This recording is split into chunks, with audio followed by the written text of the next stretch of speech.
स्वतंत्र प्राप्ति का खुशहाल दृश्य देख रहे हैं। कौन शामिल नहीं है इसमें? जिस माँ ने अपना बेटा खोया, जिस बहन का भाई शहीद हुआ, जिस पत्नी का पति कुर्बान हुआ, जिस बाप ने अपने ही कांधों पर बेटे की लाश उठाई, सभी तो एक आंख में दुख के आंसू तो दूसरी आंख में खुशी के आंसू लेकर नाच रहे हैं, क्योंकि उनके खून से भीग कर आज़ादी की फसल लहलहा रही।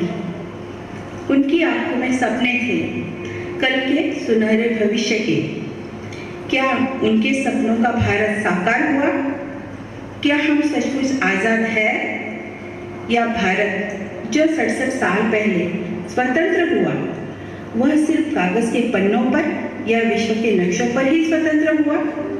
क्या आज हमारा मन उतना ही निश्चल है जो यहाँ दिखाई दे रहा है? गोरे अंग्रेजों के काले कारनामों ने भारत माता के सीने पर वार कर उसके 2 टुकड़े कर दिए, एक हिंदुस्तान तो दूजा पाकिस्तान। उस घाव के जख्म आज भी ताज़ा है, खून रीस रहा है और हम अपनी ही गंदी करतूतों से घाव पर घाव देकर जन्मभूमि को और भी विदीर्ण कर रहे हैं। क्या इसी को हम स्वतंत्रता कहेंगे? क्या इसी के लिए शहीदों के मुख से निकला था? कर चले हम फिदा जानो तन साथियों, अब तुम्हारे हवाले वतन साथियों, कर चले हम फिदा। क्या हाल है हमारे वतन का, जिस माँ का सिर हमने दुल्हन के घूंघट से सजाया था? क्यों आज उसी की बेटियों का वस्त्र हरण हो रहा है? क्यों विकृति भरे मन के राक्षस कच्ची गलियों को भी रौंद रहे हैं? क्या आज की नारी स्वतंत्र भारत के रास्तों पर चलते हुए सुरक्षित है? क्या अन्याय के खिलाफ आम आदमी निर्भयता से पुलिस के पास जा सकता है? जो आवश्यक सेवाएं हैं जैसे बिजली, पानी, सड़कें, उनके लिए हमारी सरकार करोड़ों रुपए खर्च कर रही है। क्या उन पैसों का योग्य विनियोग हो रहा है? क्या वह सुविधाएं हमें उपलब्ध हो रही है? क्या आज के छात्रों का भविष्य सुरक्षित है? शिक्षा जैसे पवित्र कर्मों को धंधा बनाकर नहीं रखा है? क्या सभी लोगों को आज पेट भर भोजन मिल रहा है? तो क्यों हमारे देश में कुपोषित बालकों की मृत्यु के आंकड़े बढ़ते ही जा रहे हैं?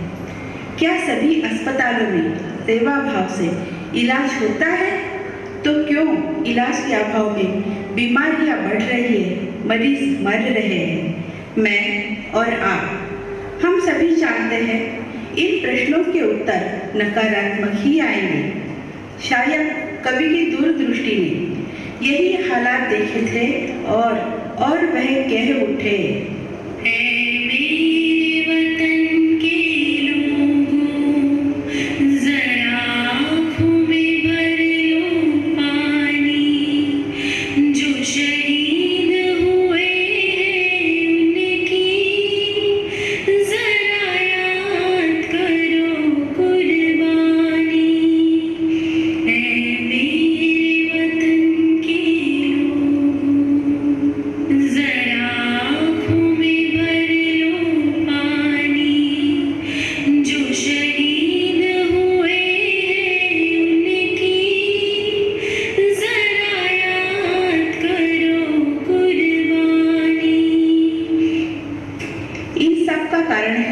विकृत मानसिकता और स्वार्थी प्रवृत्ति।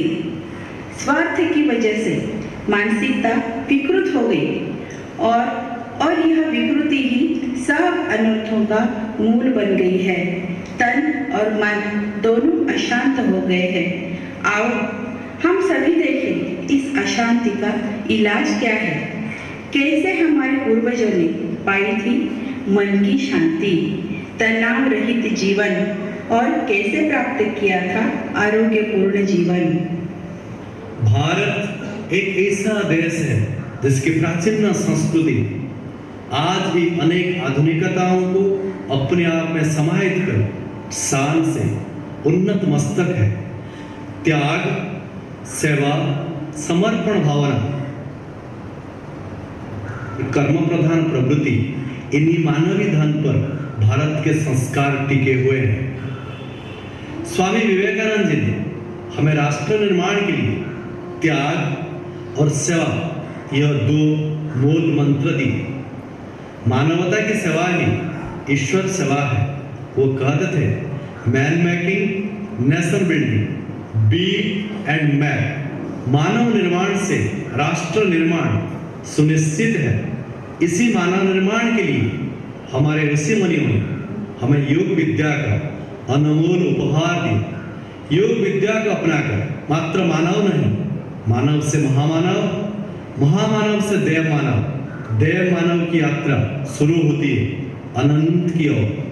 आप सभी जानते ही हैं, हमारे वेदों, उपनिषद तथा भगवद गीता में इस लक्ष्य को प्राप्त करने के लिए मुख्यतः 4 मार्ग खुले हैं। वह है कर्मयोग, भक्ति योग, राजयोग और ज्ञान योग। इन्हीं योगों का महत्व समझाते स्वामी विवेकानंद जी के मुख से यह प्रेरणादायी शब्द निकले हैं। Each soul is potentially divine. The goal is to manifest this divinity within by controlling nature, external and internal. Do this either by work, karma yoga, or worship, bhakti yoga, or psychic control, raj yoga, or philosophy, jnana yoga, by one or more or all of these, and be free. This is the whole of religion. मित्रों, आइए यही मार्ग सुलभता से समझने के लिए कुछ दृष्टांत कहानी द्वारा समझने की कोशिश करें। प्रणाम गुरुदेव। सुखी हो वत्स, आओ बैठो। कहो, किस कर्म हेतु आगमन हुआ है? गुरुवर, आज तक मैं इस राज्य की जिम्मेवारी संभालता रहा, लेकिन अब सोचता हूँ कि सुयोग्य और निस्वार्थ हाथों में राज्य की भागडोर सौंप दूँ और मैं अपना वैवाहिक जीवन धर्म और समाज की सेवा में अर्पण कर दूँ। बस यही सलाह लेने आपके चरण में उपस्थित हुआ हूँ। आपके तपाचरण से, ज्ञान और अनुभव से मुझे सलाह दे कि यह राज्य सकट चलाने के लिए सुयोग्य है, कौन है जो निस्वार्थ भाव से इस राज्य को और भी उन्नति, समृद्धि और शांति की ओर ले जाएगा। पुत्र, आपको मुझ में यदि ये गुण दिखाई देते हैं और अगर मैं आपको सुयोग्य लगता हूँ तो आप ये राज्य मुझे दान कर सकते हैं। मैं इसे स्वीकार करने के लिए तैयार हूँ। यह तो मेरा अहोभाग्य है महात्मन। आज से इस राज्य के आप अधिकारी हैं गुरुदेव। आज से मैं आपका राजसेवक हूँ। आप जो भी कार्य मुझे सौंपेंगे, यह मेरा सर माथे पर होगा। आपकी सेवा कर मेरा जीवन सफल हो जाएगा। राजन, आज से आप इस राज्य की व्यवस्था देखेंगे। जो काम आप राजा होकर करते थे, आज से आप व्यवस्थापक बनकर करेंगे।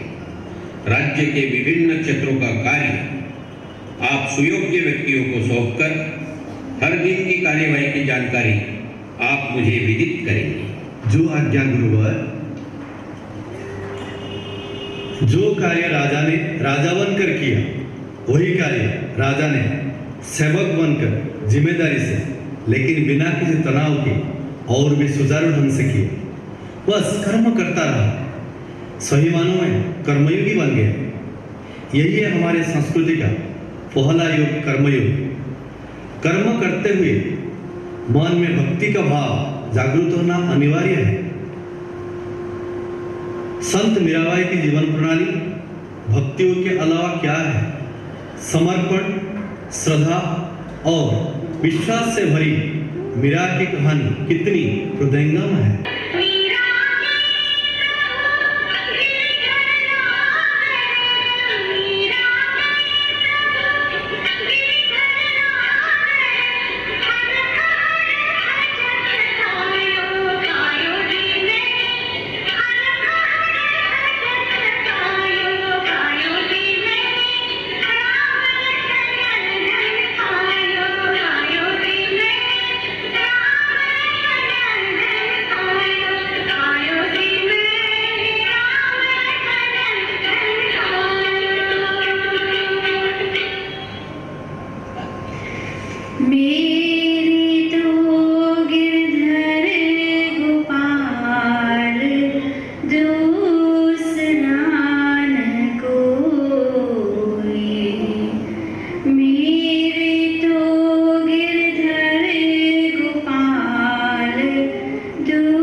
देवी जी, भोजन ग्रहण न करें, भोजन ग्रहण न करें, यह विषुक्त है, विनाश हो सकता है।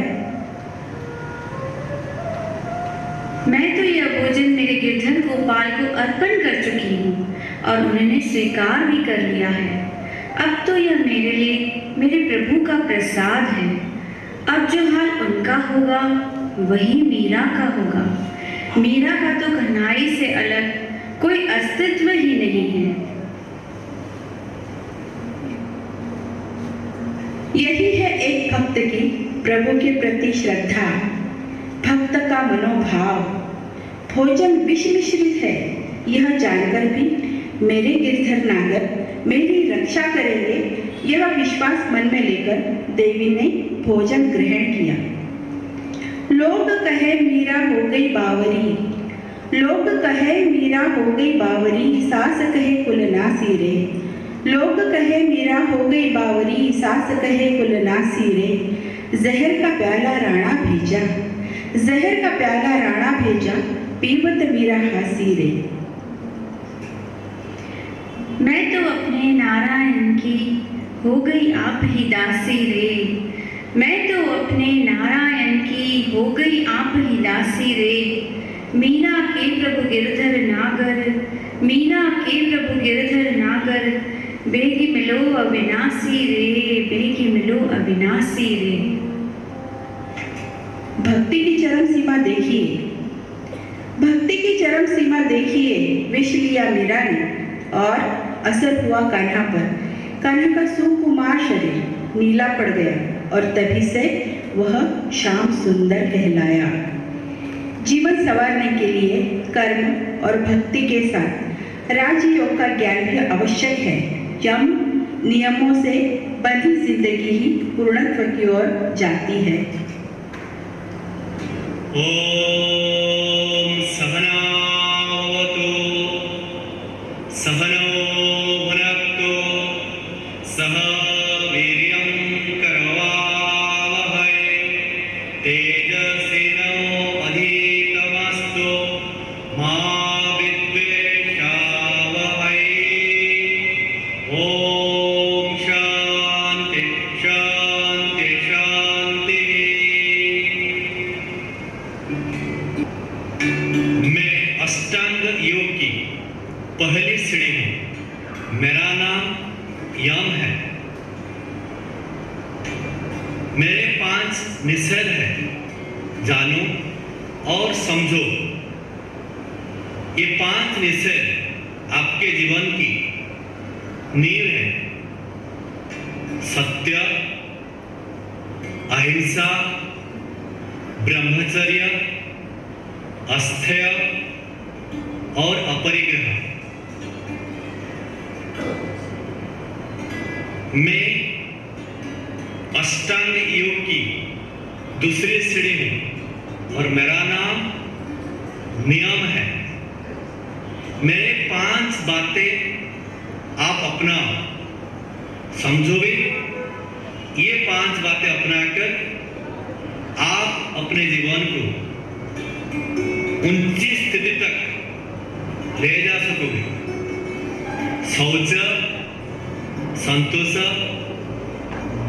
तप, स्वाध्याय, ईश्वर प्रणिधान। मैं अष्टांग योग की तीसरी सीढ़ी हूं। आसन, स्थिरम सुखम आसनम। हमारा शरीर एक मंदिर है, इसे साफ रखना जरूरी है। शरीर में लचीलापन रहे, इसलिए योगासन अनिवार्य है। हम भौतिक जगत हो या आध्यात्मिक जगत, हमें इसी शरीर के साथ आगे चलना है। ऊंचाई पर जाने के लिए ये शरीर के साथ ही जाना है। हमारे देश के भूतपूर्व प्रधानमंत्री जी माननीय अटल बिहारी वाजपेयी जी ने कहा है, योगासन अति श्रेष्ठ है, योगासन अति श्रेष्ठ है। सदा कीजिए योग, तन ताजा मन मत मोह, पास न फटके रोग। मैं अष्टांग योग की चौथी सीढ़ी में प्राणायाम। श्वास जीवन की डोर है।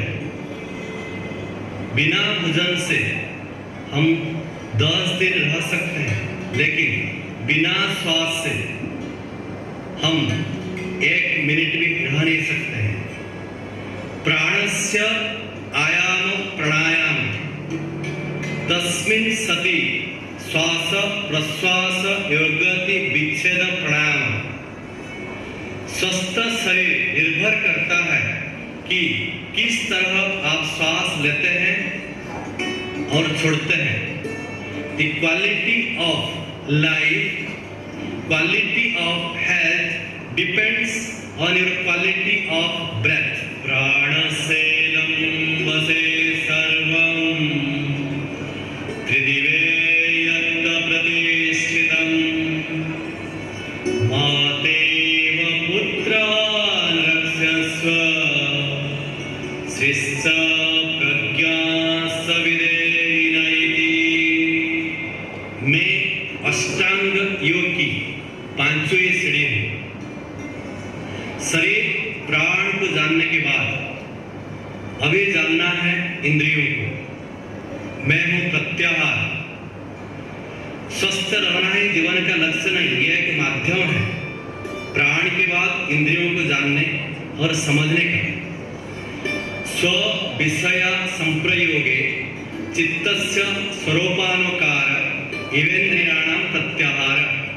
प्रत्याहार abstraction is as if the imitations by the senses of the mind by withdrawing themselves from their objects. शरीर प्राण इंद्रियों को जानने के बाद अभी मन की एकाग्रता करने की समय आ गया है और मैं हूं। योग के अंतर्मुख यात्रा का पहला सीढ़ी है, इसके नाम है धारणा। उसको एकाग्रता कहते हैं, इसको कंसेंट्रेशन भी कहते हैं। देश बंध चित्तस्य धारणा। Focusing is the confining of the mind within a limited mental area. Object of focusing is called dharana. Focus the mind with single object is called dharana. मन को एक बिंदु पर केंद्रीकरण करना धारणा है। मैं अष्टांग योग की 7वां सीढ़ी ध्यान, जिसको मेडिटेशन कहते हैं। तत्र प्रत्यय एकतानत ध्यानम, effortless flow of the mind towards the object is called meditation.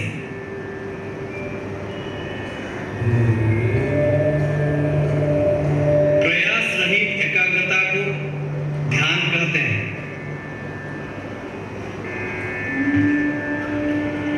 मैं अष्टांग योग की 8वीं सीढ़ी हूं,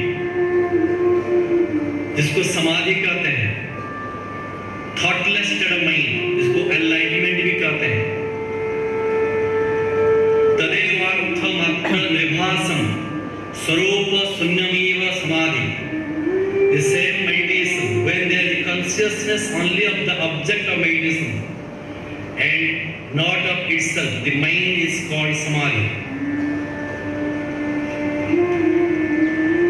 इस तरह मित्रों, अष्टांग मार्ग को अपनाकर अपने को स्वस्थ बनाएं और भारत को स्वस्थ और मजबूत बनाने का दृढ़ संकल्प करें और भारत माता का मान बढ़ाएं। विवेकानंद जी का कहा हुआ मैन मेकिंग नेशन बिल्डिंग का संकल्प पूरा करें। इस तरह अष्टांग मार्ग को अपनाकर अपने आप को स्वस्थ और मजबूत बनाने का संकल्प कर ज्ञान योग को जानने का अपनाने का मार्ग हम साकार कर सकते हैं। आइए देखते हैं पूर्ण सत्य को कैसे प्राप्त करें। प्रणाम पिताश्री। आओ पुत्र, बैठो। क्या बात है? कोई समस्या है? तुम्हारे चेहरे पर इतना विषाद कुछ है? यह बाहरी समस्या नहीं है पिताजी, यह अंतर्मन की बेचैनी है। मन में जो प्रश्न उठ रहे हैं वो आपके सामने। मेरी उत्पत्ति कैसे हुई है पिताजी? पुत्र, तुम्हारा मन पूर्ण सत्य की खोज में है। इन प्रश्नों के उत्तर तुम्हारे अंदर ही हैं। पुत्र, मैं तुम्हें वे सीढ़ियां खोजने में तुम्हारी सहायता कर सकता हूँ।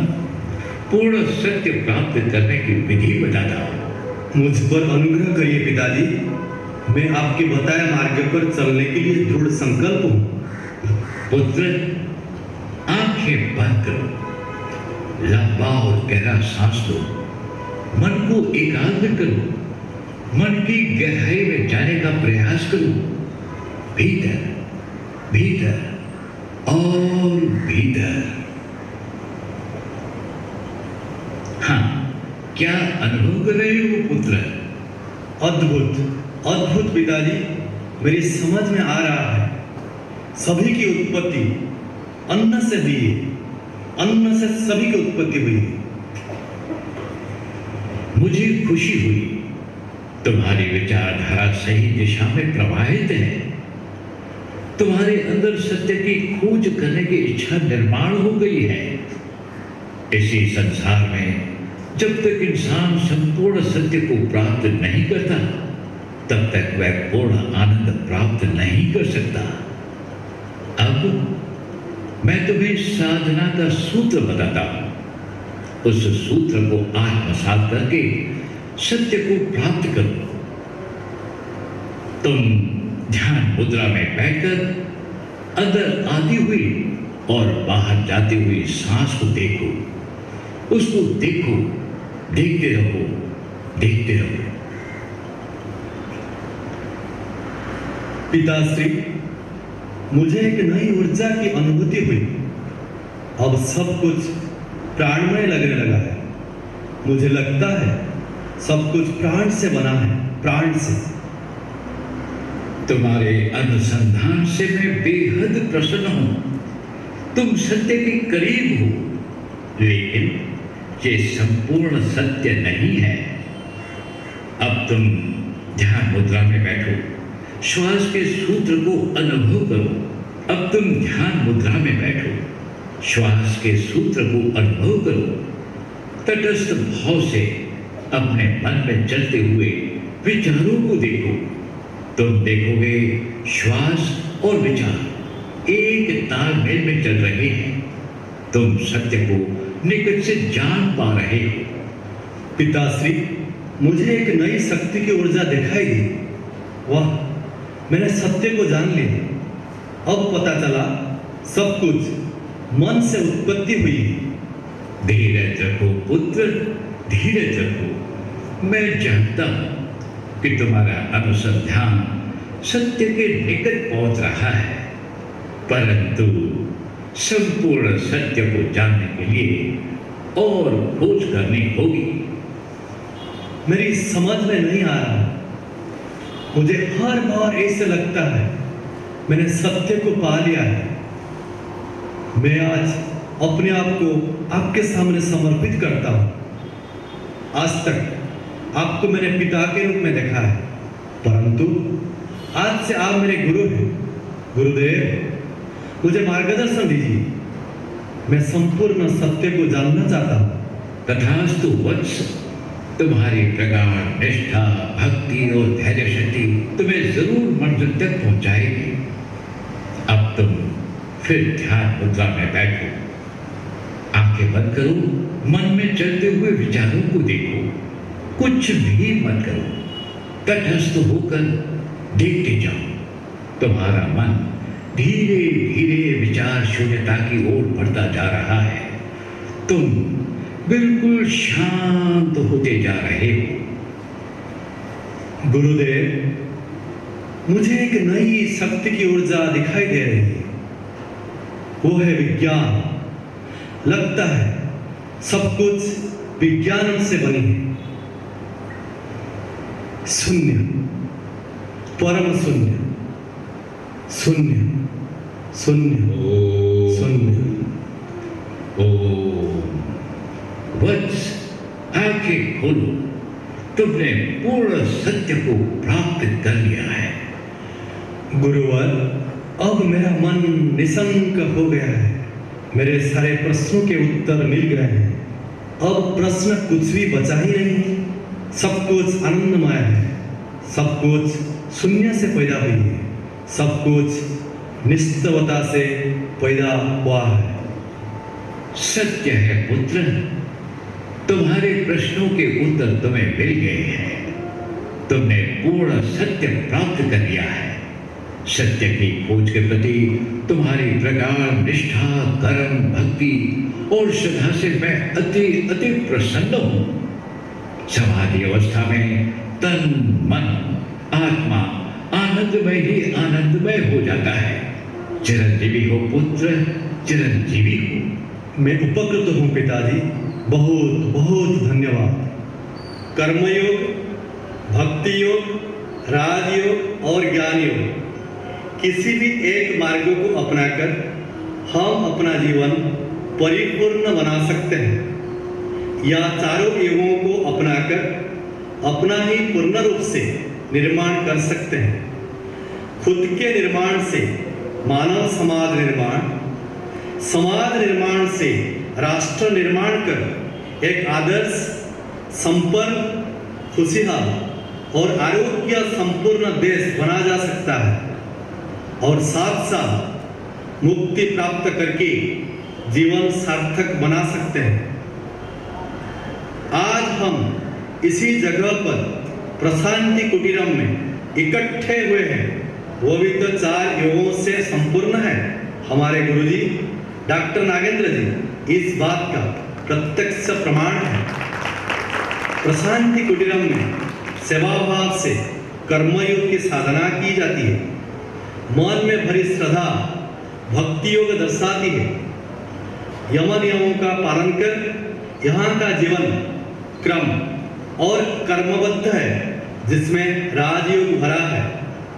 गुरुजी का ज्ञान इंसानी मैकेनिज्म को बेहतर बनाने की इच्छा, लगन, कर्मनिष्ठा और दृढ़ निश्चय से प्रशांति कुटीरम ज्ञान योग से परिपूर्ण है।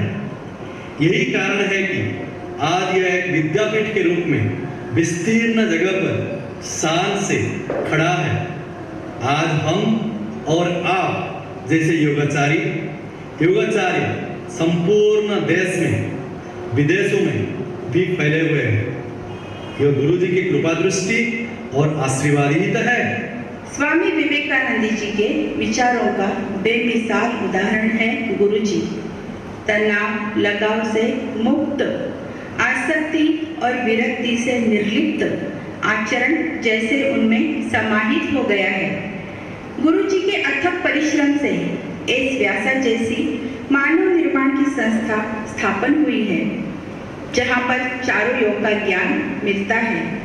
एस व्यासा संस्था स्वामी विवेकानंद जी के विचारों को समर्पित है।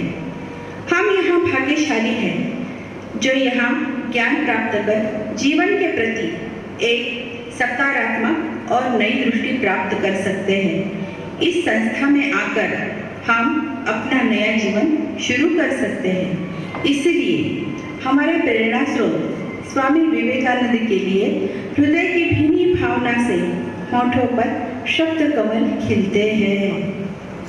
स्वामी जी की जीवन गाथा आओ सब मिल गाए हम।